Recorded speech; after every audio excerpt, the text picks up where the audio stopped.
Fala pessoal, tudo bem com vocês? Fernando Lázaro é o novo treinador do Corinthians. Os motivos? É o nome certo? Qual a experiência do novo técnico do Timão? E principalmente, ele ia para a Copa? Deixou de ir? Como é que é essa história? A gente vai detalhar isso para vocês e especialmente é necessário, estou afirmando, é necessário dar um voto de confiança para esse treinador e a gente vai falar sobre a chegada dele. Vamos falar sobre isso, chega mais, eu sou o Luiz Eduardo, inscreva-se no canal e vamos juntos.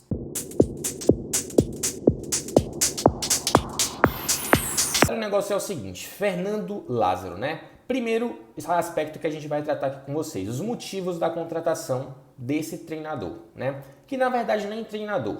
Primeiro ele é analista de desempenho, depois passou a ser interino. A sua experiência como um treinador efetivo de um clube de futebol ela é bem pequena, mas a gente vai tratar sobre isso. Mas o primeiro ponto que eu queria destacar em relação aos motivos é do Fernando Lázaro, né? Essa bomba que inclusive a gente especulava que poderia acontecer ou não, acabou acontecendo. Algo que foi uma bomba, algo que não se esperava, especialmente né, dentro do contexto, a partir do final do Brasileirão, a saída do Vitor Pereira e as opções que se apresentavam no mercado. Primeiro de tudo, quem eram as opções que o Corinthians inicialmente tinha? São aqueles nomes que a gente citou, Kudê, Galhardo, Tite, Vojvoda. O Kudê foi anunciado pelo Atlético Mineiro na noite desse sábado. O Galhardo não vai trabalhar, né? Só no início da próxima temporada europeia. O Vojvoda renovou com Fortaleza e o Tite está focado na seleção brasileira. E a tendência é que após a Copa ele tire aquele período sabático até iniciar um trabalho de acordo com ele, pelas informações que a gente tem no futebol europeu. O Fernando Lázaro ele é um cara identificado com o Corinthians. É filho de um ídolo, Zé Maria. Mas isso significa alguma coisa? Para o trabalho dele, talvez não. Mas para aqueles que gostam de se apegar aos detalhes, talvez sim, né? Em relação à sua experiência no comando técnico do elenco profissional do Corinthians, ele já comandou o Timão em duas oportunidades, após a saída do Mancini e após a saída do Silvinho. No retrospecto geral, ele tem 7 jogos, 6 vitórias e um empate, 90,48% de aproveitamento, que é um aproveitamento bacana, 19 gols feitos e 4 gols sofridos. O detalhe é que, especialmente depois ali da passagem do Mancini, ele vai enfrentar equipes que são inqualificáveis no cenário sul-americano, como é o caso do Sport Huancayo do Peru e do River Plate do Paraguai, né? Equipes que simplesmente a gente não dá nem para começar a debater se for comparar com o Corinthians. Naquela época, o time do Corinthians também era muito ruim. Agora a história é diferente. Ele vai ter que saber lidar com um elenco que conta com jogadores com nível de seleção, seja seleção brasileira ou outra seleção estrangeira. Vai ter que gerir um grupo qualificado, um grupo forte, que na minha visão é top 5 do futebol brasileiro, de grupos qualificados, e vai ter que lidar também com as reivindicações de lideranças, como é o caso de Cássio, Fagner, Balbuena, Roger Guedes, Yuri Alberto, Gil, Renato Augusto, Paulinho, né? Por que não dizer Fábio Santos, né?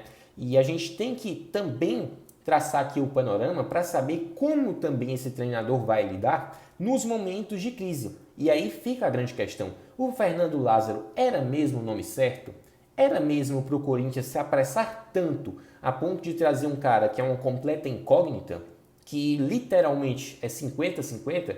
Assim, eu acho que o Corinthians deveria ter tido um pouco mais de calma nas suas ações.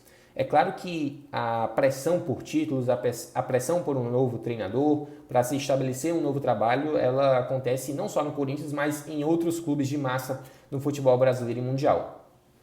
Mas quando você trabalha num momento de transição, onde saiu um treinador que fez um bom trabalho, foi o Vitor Pereira, com seus erros, com seus acertos, mas no ponto de vista geral, um trabalho muito mais bom do que ruim, a gente tem que dizer que era necessário trazer um cara que chegasse e resolvesse. Eu não estou dizendo que o Fernando Lázaro não vai chegar e resolver, mas querendo ou não, a gente não pode tirar esse rótulo dele, ele é uma aposta.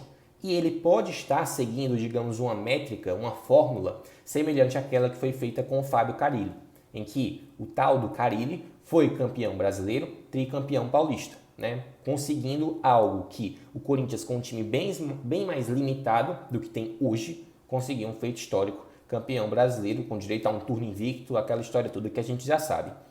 A questão também é que a gente tem que saber se o Fernando Lázaro ainda tem aquele poder, entre aspas, aquele quilate aquele respeito de saber lidar em situações de crise. Por exemplo, o que aconteceu entre Roger Guedes e Vitor Pereira, todo aquele atrito. Será que o Fernando Lázaro pode acontecer ou não dele, ou com o Roger Guedes, ou com outro jogador e tal? Será que ele vai ter a capacidade de gestão do elenco, de manter o vestiário fechado sob o seu comando?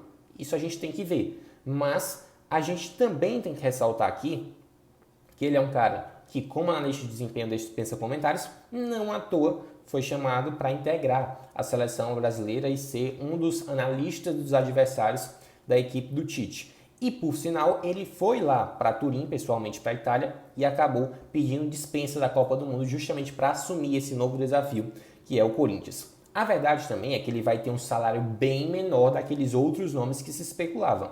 O Vitor Pereira ganhava em torno de 1.800, 2 milhões de reais por mês. Estava se especulando o nome, por exemplo, do Bruno Lage, André Vilas-Boas, e que esse valor extrapolava ou era no mínimo 50% maior do que o Vitor Pereira ganhava. O Fernando Lázaro deve ser menor do que, pelo menos, eu não vejo, na verdade, o Fernando Lázaro ganhando 1 milhão de reais salário desse patamar. Eu acho que também não é por aí.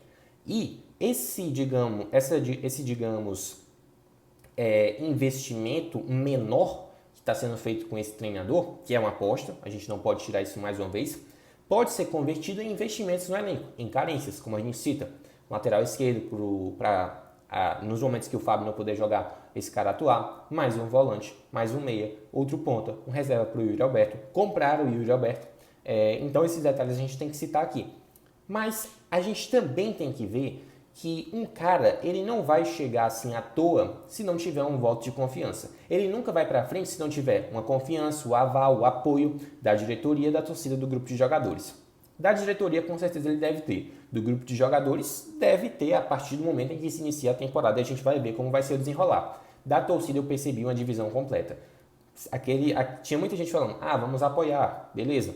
Mas tinha muita gente falando, Duílio precisava ter um pouco mais de atenção. É uma temporada decisiva, o Corinthians há muito tempo não conquista títulos. Então está muito dessa divisão.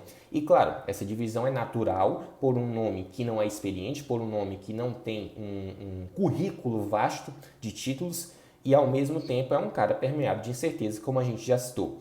Mas é fato que o presidente do Corinthians também assume o risco, né? Ele que é um cara respeitado, ele é um cara que está corrigindo as coisas dentro do clube e que está sendo respeitado pela torcida, tem as suas opiniões e os seus posicionamentos respeitados também pela torcida e apoiados principalmente, mas esse movimento que ele faz tem um risco tremendo e ele pode ir do 0 ao 100, né, do céu ao inferno, de um apagar de luzes, né, e vice-versa. Ele pode começar muito bem e acabar indo mal, então esse movimento do Willian assume o risco. É claro que é um cara que tem competência, tem um conhecimento vasto e tem o respeito da torcida, mas é fato que, por um momento decisivo, para uma temporada de 2023, onde o Corinthians precisa conquistar títulos, é um risco que se assume, né?